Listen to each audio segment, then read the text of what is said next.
The main thing we saw was going to be them trying to take away the home bills. Right. Take away the nonprofit stuff, or I should say not for profit. And that's really what they did. Especially they tried in 2013. Tried in 2014. We at that time it was pretty much us against state lobbyists, like the police lobby. City and counties were up against us, so that they had more money than us, but we had people and the emotion behind us. So at that point, it was pretty easy to kill off anything. It was hard to get anything pushed through, but killing off bad legislation at that point was pretty easy. And then 2015 came along, and that's when Wall Street came in. And big pharmaceutical money, big alcohol money got involved, and they got lobbyists and pushed their agenda through pretty easily.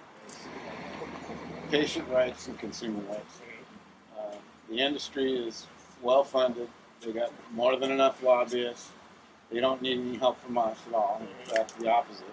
If anything, they've been kind of chomping over our rights. Getting laws passed at our expense, I should say.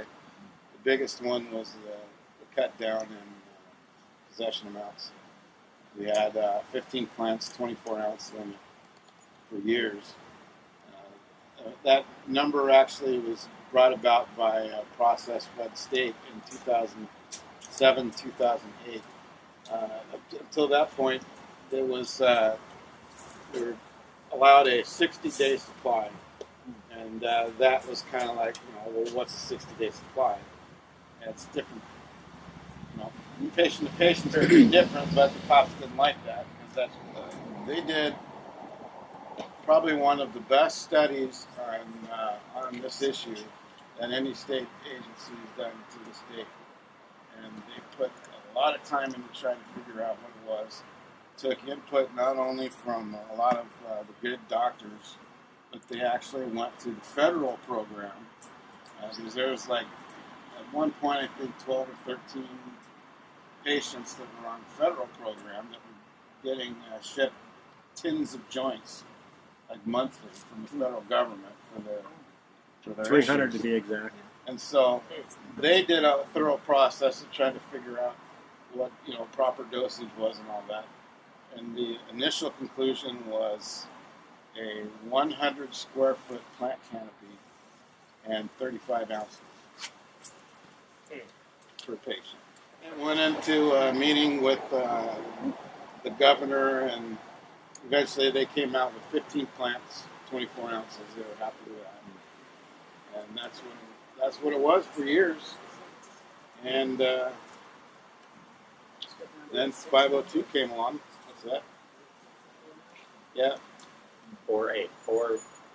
52 came along, and they cut that down to if you're not on the registry, it's 4 plants, 6 ounces.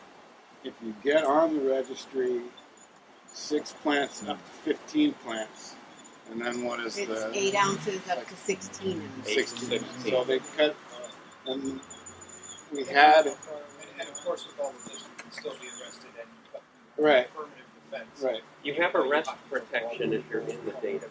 You may have arrested. So they arrest you first, then they find out later. If you're totally, if Once you haven't Typical. done one plant. And let me ask you, are you in the database? No. Okay, I was just wondering, what did they ask you? It's kind of, Well, we have somebody here who might be able to answer that. Medical marijuana consultant. And I say this because the only medical in it is the title. I have 30 years of background. I'm not allowed to discuss any medicinal properties with cannabis anymore. We ask what their diet. We take everything that's on that authorization and we enter it into the database. We're advised to ask the patients where they're at in treatment, and then decide on that what products that the store has we give to them. My biggest concern is chronic pain, number one. Wide variety. Somebody comes in and says, I have chronic pain, I don't like to smoke, I like to eat it. They go back and grab a brownie or one of any number of things that they have pumped full of dyes and sugars. They go home, they eat it, they're a diabetic, end up in the ER, right? You don't give a diabetic, somebody that has diabetic neuropathy, which is chronic pain, the same thing as you would somebody who has a pain from knee or arthritis. There's a big difference. And the same with cancer treatments. Certain cancers react to certain cannabinoids. You don't treat certain cancer with certain types of cannabis. And these are layman people that are taught it's all about the product, it's all about sales. I was in that class for 3 days. Nothing was about the safety of the patients.